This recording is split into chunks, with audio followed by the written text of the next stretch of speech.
Alright, so today we're talking about video games. You might be asking yourself, why are we talking about video games today? And the reason why I picked video games is because I'm actually really interested in the discourse around them, just because, it's a hobby that I do sometimes. You're watching me play a game right now. But I'd find that, the price of video games has been a bit weird over the years. Like, I've just noticed it, I've taken note of it. And I know some people might be saying, if you account for inflation, blah, blah, we're actually going to bring in those numbers later. But essentially, especially after yesterday when I found out, GTA 6 is getting delayed till next year, which, if you had half of a brain, you saw that one coming. And then there's also been speculation that GTA 6 could cost up to $100 and something, like 114 or 515 US. Now, I'm gonna tell you this right now: if a video game at base costs $115 US, okay, we're not even converting it yet, I am going to Rockstar Games better send me the most premium Nightwalker you have ever seen at door when the game launches. If not, I'm not paying for it. Not happening. Because you gotta be insane to pay $115 for a video game. You might as well buy, I don't know, an external driver or something. You can pay for anything, okay? And on top of that, regardless, that's just speculation. Recently, actually, as well, Xbox just announced that a bunch of their consoles are going to be going up in price. So here I have the Xbox Series X digital is going up from $450 to about $550, so a whole $100.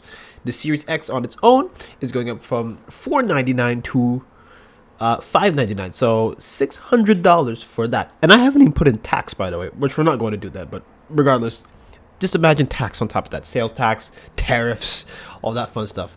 And if you go into the controllers here, you have $64.99 for just your regular controller. If you want a colored one, a little spray paint job, you get $69.99. So naturally, people are not very happy about prices, at all. If you took any discourse, you'll have people discussing that.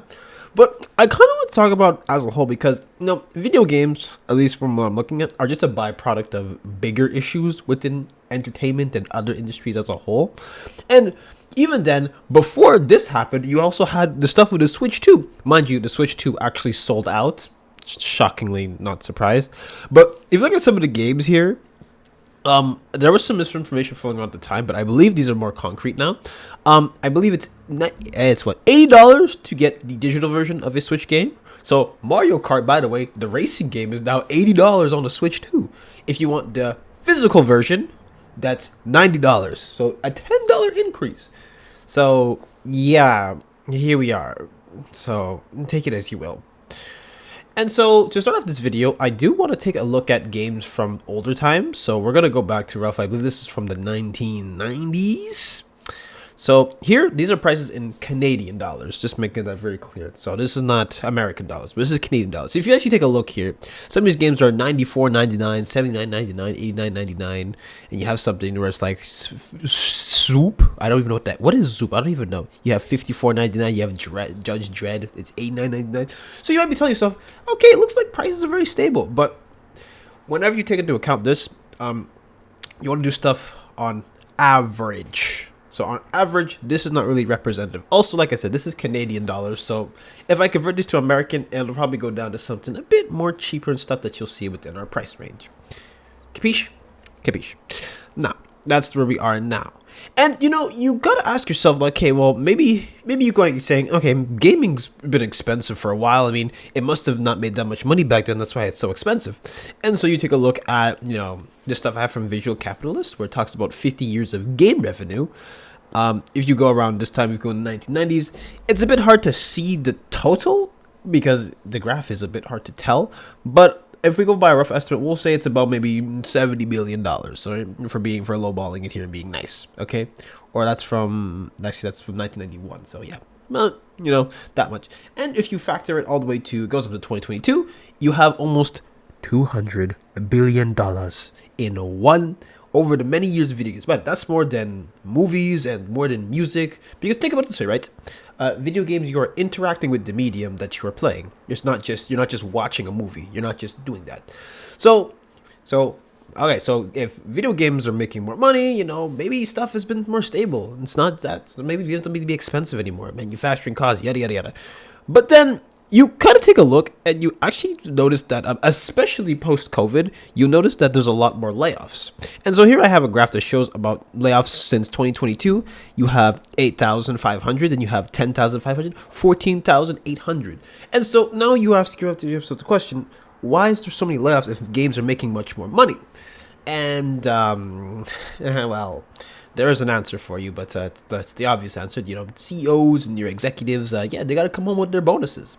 That's why game developers get laid off. And that's why most of the time, when you actually pay for a video game, you're not paying the developer, you're paying the company, you're paying the publisher, you're paying the retailer, you're paying all these people who are involved with shipping you the product. So your dev may get maybe 2 cents per video game, and I feel like I'm lowballing it even with that. So yeah, if you notice that employees, especially if you're a game developer, your job is not looking very secure, like in the slightest. And this just kind of goes to show you that, it's really, it kind of doesn't make sense to me, because the fact that if execs even took even a bit less home, you could just have more, more for your people. But anyways, regardless of all that, it is what it is. Now, you might be asking yourself, okay, why do games get more expensive? I mean, here, I'm going to give you an example. So this is Tekken. So Tekken has been out since the 1990s, and its latest release, Tekken 8, released not too long ago. So I want you to see like the graphical, like changing graphics over time, because that'll give you a bit more perspective on what exactly we're looking at. So let's take a watch. 1, 2, 3, 4, 5, 6, 7, 8. And so, to understand the reason why games on general get more expensive, I chopped down to about maybe 5 different reasons. Of course, there's other factors involved, but the big 5 are, of course, technology involved, because understand this, even before like a new system comes out, sometimes developers do get their hands on like a beta version, or even on the current generation, there's also like different like tools they have to use. And so technology has to allocate for that. Of course, they do stuff like assets and motion capture and blah, blah, blah, blah. Then, of course, that's actually where we're going to our next point, talent and specialization. So that's stuff where you have to get the people who are qualified for the job, and you have to pay them, of course. And don't forget that, something I learned recently is that a video game can have multiple directors. You could have an art director, you can have an overall director, you can have a game design director, you can have a combat director, you have all that. Okay, you have some people doing like a voice director. You have so many aspects of making a video game. So understand that's like in a video game, there's multiple moving parts at all times. So that's also going to cost you quite a bit. All right. Of course, you have the development time itself. Mind you, going back to GTA 6, it's been speculated that the game is going to cost $1 billion to make. Not a joke. Now, I don't know how true that is until I see a Rockstar spreadsheet. But I won't be surprised, because if you ever played a Rockstar game, the amount of detail they put into it, that's, by the way, not necessary, but they do it anyway, is genuinely astounding, actually. You should take a look at some of these videos where you have like Red Dead details and all that stuff. And my guess yourself, why does a game need $1 billion to make? Well, I don't know when GTA 6 actively started developing, so I can't tell you. But if it's been for a long time, that means there's been maybe countless pushbacks on certain stuff. Maybe they have to wait for technology to advance a bit longer. Maybe they have certain stuff that they have to test, like system rerunning, all that stuff. And on top of that, don't forget that they're gonna have to also pay for servers. Now, of course, Rockstar can't afford this because, well, GTA 5 is literally an infinite money glitch, in my opinion. So that's where we are now. And actually, our next point is, of course, a video game's marketing. And I'm gonna say this, right? Marketing will make or break if a game sells or not, okay? If a game, no matter how good in quality it is, if it is not marketed properly, then you can't, then people are gonna buy it, okay? Like, if you don't know when a game is gonna come out, like, then you're not gonna buy it. Like, take a look at like Concord, for instance, okay? We looked at Concord a while ago. When I actually go back and I sit down and I remember Concord, okay, there was no advertising that I remember, okay? Anecdotally speaking, maybe there was some advertising, but there was none of it at all. There's no advertising. You have to pay for the game, and there was like a few beta tests, but I didn't think I got into those. So imagine you take all that. That's why it crashed. Okay. Also, there's other factors like I won't lie. Some of the like some of the design choices were very questionable. Just didn't look appealing to me at all. And the gameplay, which is most important to me, did not look fun. Okay, if there was a marketing team that made it look a bit more interesting than it was, maybe it wouldn't have bombed as bad as it did. But that's why Concord is probably the worst video game disaster in recent years. Like they had to literally take it off of the store and basically nuke it because it didn't sell. So yeah, that's what it does. Marketing will make or break if people get it in their hands or not, or they choose to buy it. Because hype cycles and all that, they're very real. So video games will spend an egregious amount in terms of marketing. And of course, you have post-launch stuff like DLCs and updates and all that, expansion packs, which is also more resources into your game. So imagine this. So basically, over the years, games are getting bigger budgets, bigger stores, bigger this and that, bigger technology, yada yada yada. That's how you hire today. So that's what it is. But anyways, there's actually something I want to show you guys, which is so it's a bit more matty, but I believe that it's actually important. So I have an example here. I'm going to take Final Fantasy VII, and I'm going to take Final Fantasy VII Remake, because it's the same. It's not the same game, but same franchise, and it's because it's a remake. I actually want to compare stuff to it. And maybe I can see, if we adjust for inflation, what it looks like. So, by the way, a lot of these numbers, I did have to not make them up, but some of them I had to do some speculation on my own end because some of these numbers are not readily available for me. And so going into the first, like Final Fantasy VII OG, so it had a budget, at least a development budget plus marketing of about, from the research I found, $145 million. Okay, so this is one of the more expensive games, especially at the time that it came out. I mean, it had sprites for everything and big stories, and it was on 2 discs. Okay, and of course, the inflation for that was, roughly adjusting it to today's standards, it was $288 million, more or less, okay, from what I was putting together in terms of my numbers. And then, of course, the price at the time, especially looking through old catalogs, was $49.99 USD. Okay, that was the price at the time of the game. So, and if you cut just for inflation, it's about $81.61. And so now if we do Final Fantasy VII Remake, which by the way is only one part of the game, it's not the full series, it's just Midgar, its budget, from speculation that I could find, and I was really searching for a good 2 hours for this, but it was about 140 million to 144 million, and I could not find a marketing budget, so I kind of just went crazy with it, and I took about 120 million in marketing, and so that left me to about $260 to $264 million, okay? It could be bigger, it could be lower, I don't know, okay? Because I couldn't find any official numbers, but I just went off of what speculation was. And of course, if you do inflation, and by the way, I'm going off 2020 to 2025, it's about 321 billion to 326 billion. So it's quite a big jump if you take a look at it, especially compared to like the difference in type as well as the quality of its games. And of course, at the time of the price, it was about $70, and if you add DLC later on, that's about $90 game. So you could tell that like this is a full package, all right, that you're getting. But some I didn't mention that this is a complete game. Games nowadays, you had stuff like Suicide Squad Killed the Justice League that launched in a terrible state. You had Concord, like I said. You have so many games that launched so broken. Even good games, and especially like PC gaming, is some of the most broken stuff I have ever seen in my life. Like, you're paying to wait for a game to update. Hell, even like Cyberpunk 2077, when it launched, the amount of memes and the amount of stuff wrong with the game was actually kind of insane to me. So, all this to say, like, hell, even if we account for inflation, it may seem exactly the same, but, just to put a but in it, there's other factors in between this stuff over the years that I have not accounted for. I just went straight with inflation, okay? Sometimes if you have better like budget allocation and better, say, resource management, you can reduce a video game's budget. You can also reduce its scope, all that stuff. So that's just using inflation at its base. But it's a bit disingenuous just to go straight off of inflation, because inflation has a lot of factors that go into it. Sometimes there's market crashes, sometimes this and that. So I'm just telling y'all, like, from just doing some measly calculations, you can say that, you could argue that games haven't gone up that much or at all. They've always been the same price.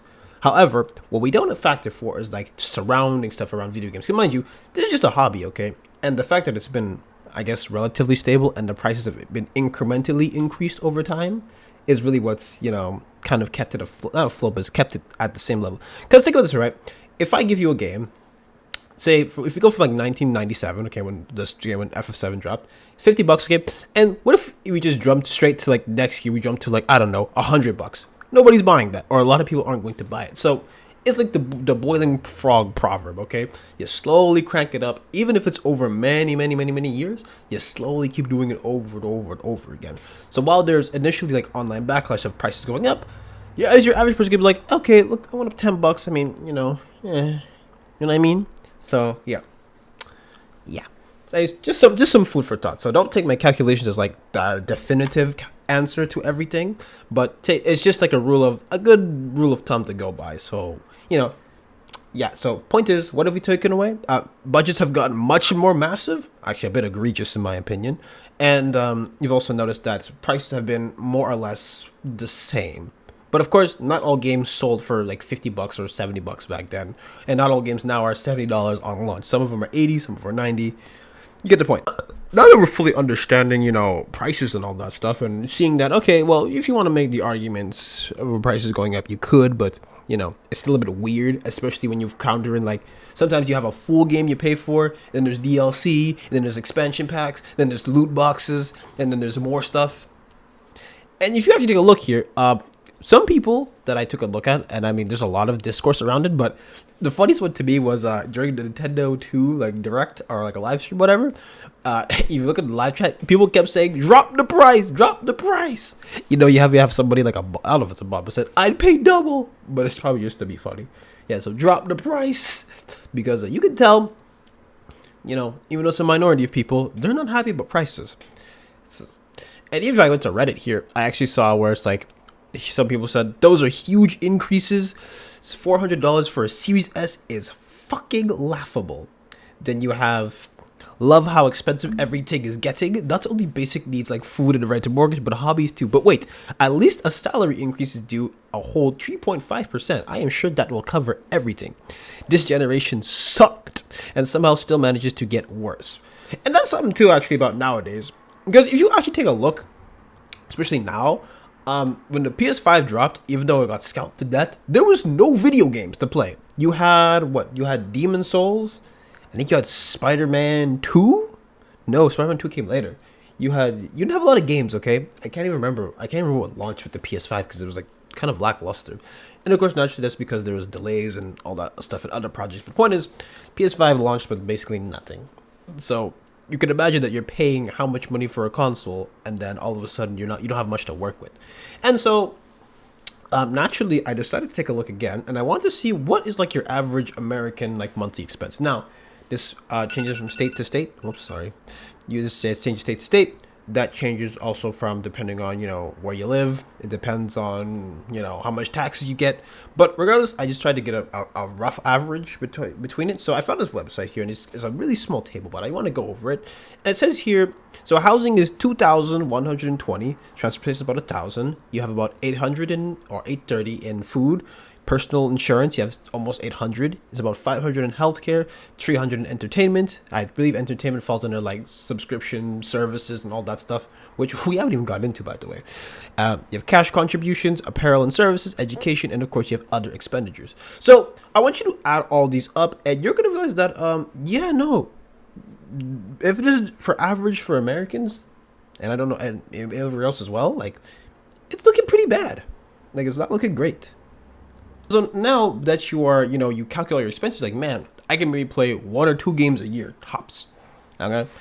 And so, you'll have people notice that, like, oh, well, that's just how inflation is. That's how tariffs go. By the way, I want you for the record to realize that, one, services in general just go up and they do not explain why. Prices just be moving up all the time. Like last year or 2 years ago, was it? PS Plus just increases price out of nowhere. What? Why are you increasing your prices? They didn't even explain why. You said it's going up.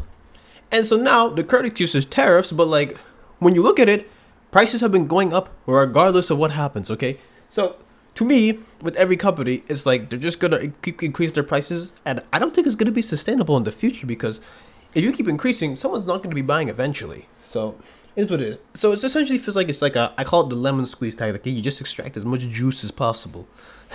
That's what it feels like anyway. And so like when I take a look at this stuff, I'm just like, you know, that's what it is, man. Like it's mind-boggling just because, you know, lots of people want to play video games. It's a very big industry, obviously, and it's like you can't even get all of that. And I'm not saying all games are like bad or something. It's like I'm not trying to be like too doomerish. There are some good releases that came out. I mean, what Expedition 33 has been stuff that people I know have been glazing for you know some time. But that game actually dropped at a lower price, like $50. So yeah, when I see stuff like that as well, like a good game, and on top of that, it's lower price. It's like, you know, come on, guys. You know what I mean? But the point is that the video game industry is just a byproduct of like what's happening around the world. And so because technology is always changing, stuff's always changing, you know, price is always increasing. And that's about it. So eventually it's getting to the point where your average person is not going to be able to keep up. And so even when I look at stuff like doing inflation and calculations and all that, there's a lot of factors I didn't even put into it. So it is what it is. And some of the numbers I also had to, you know, kind of speculate. I had to rough estimate them as well. So that's what we are now. So all in all, I find that just off the research I've done just for this video, I think it's a bit insane that game prices are the way they are. So is there really a solution for it? Just save your money for the product you want and show them that it is what it is. And with Expedition 33 doing so well, I can see that, yeah, people are putting more money where they wanted to put it. So it's what it is, man. But don't forget that at this point, especially if you don't make a lot of money, gaming is a luxury. All right. And by the way, we didn't even get into like mobile games and free to plays and all that stuff. That's a whole different ballgame. But I just want to look at specifically pricing, just because, you know, pricing is really where people put their money in. And I love single player games. Okay, I'll keep supporting single player games I like. But let's be honest here, guys. Let's not kid ourselves. Well, I don't want to pay for no garbage either. But anyways, that's just my little intake into the whole, you know, video game industry, because I was a bit curious about it, because I've been seeing all the stuff around us, and, you know, what if I do like a little bit of research and a little bit of calculations and see what we get? And so I came up with that. So that's what it is. But anyways, I would say vote with your wallet, but I mean, it's more like you gotta convince other people to vote with their wallet. But yeah, just pay for the games you want to pay for, and eventually, in my honest opinion, this is not going to be sustainable. Stuff's going to crash, so just got to hold on, I guess. But anyways, if you enjoyed this video, make sure you like, comment, and subscribe, and follow my social in the description below. But that's it for today, so see ya.